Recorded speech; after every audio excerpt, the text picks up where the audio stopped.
And here we are, just in the foothills to the east here in the Sandia Mountains. Got a lot of lovely plants out, and they're still surprisingly green despite it being the middle of December. It's just an area that never gets too ridiculously cold or anything. This is at a fair elevation, approaching 7,000 feet here. And we just have the leftover little bits of snow that we can see here and there with the lovely granite spires and large boulders covering the mountains to the far side here. Got active squirrels and birds around. Snakes have gone into hiding for the season. We haven't seen any sign of them, but otherwise you can see that we still got all the mountains and can't even see much snow on them. A few places on the sides here like this where we can see that they're hiding out in the shady spots, but even toward the top of 10,000 feet there, we just don't really have a snow cap. This is why the local ski area has some trouble to operate. Typically, we'll see if they manage to get going at all this year under the new owners. Anyway, so today I just wanted to touch briefly on a little bit of kind of the fear that people have of a lot of different things. I was reading the other day about some of the concerns that people have about space travel and the fact that we should be more effective in communicating the potential dangers to people of all the different things that could happen to them, all of the horrible things that can go wrong with a rocket launch. You know, of course, we have had some accidents going to and from space. We haven't lost anybody up there yet, but one day that will sadly become the case as well. That is the simple reality of it. But people and, tourists, space tourists, any kind, are always doing crazy things. How much requirement are we going to put into educating and telling people about the potential hazards of skydiving or bungee jumping? People are killed every year going rock climbing because something goes wrong or a mistake is made. And yet we don't seem to be trying to cut down on that.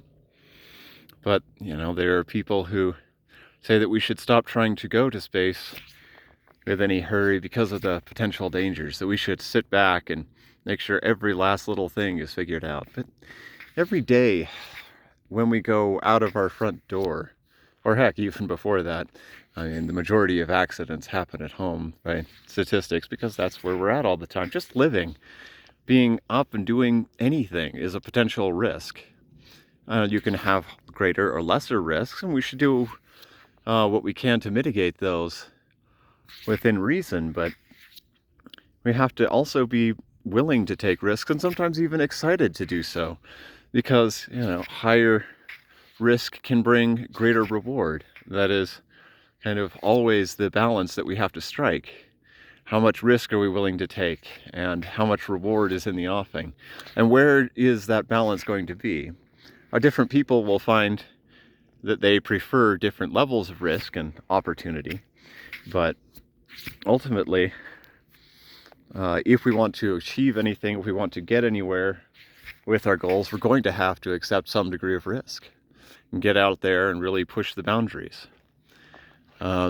Just coming up here today, took some risks. Came up with a mountain bike, and going back down in particular is going to be some potential threat to my health and safety.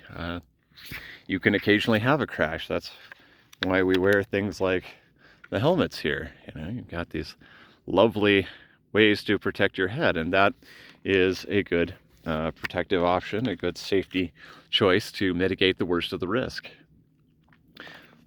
But there's a certain joy in taking the risk as well, and in going outside and appreciating these beautiful places that is probably, it is certainly a higher risk than I would have had I been continuing to sit at home all day and not get out and try this. And just, creating videos or channel or whatever, there's a certain risk to that as well. Maybe not as great a one as if I were jumping out of an airplane, or perhaps if I ever had the glorious opportunity to take a rocket into the edge of or space or beyond. But you know, that's part of how we work up to those things as well. This is not the sort of thing you just up and do all at once. This kind of mountain biking that I do is not something that I just decided I was going to do today for the first time and go up into these difficult trails in the mountains. It's something you're doing for years. And, you know, that's another part of it, is we have to take those chances, and sometimes you have to be the first people who are doing it, and they are taking a bit of a higher risk and putting themselves out there. But that's part of how we, as a larger group, do learn and take our next steps, because we're never going to get there if we don't start somewhere and take the opportunity to learn from our mistakes. This is part of the reason these people going out there are heroes, and they are lauded as such, that astronauts are considered some of the most amazing people who've ever been out on the trail to the future. And we continue to honor those who do it now, and the memory of those who have gone before, and especially those who were lost in the attempt. So let's get out there, continue to adventure.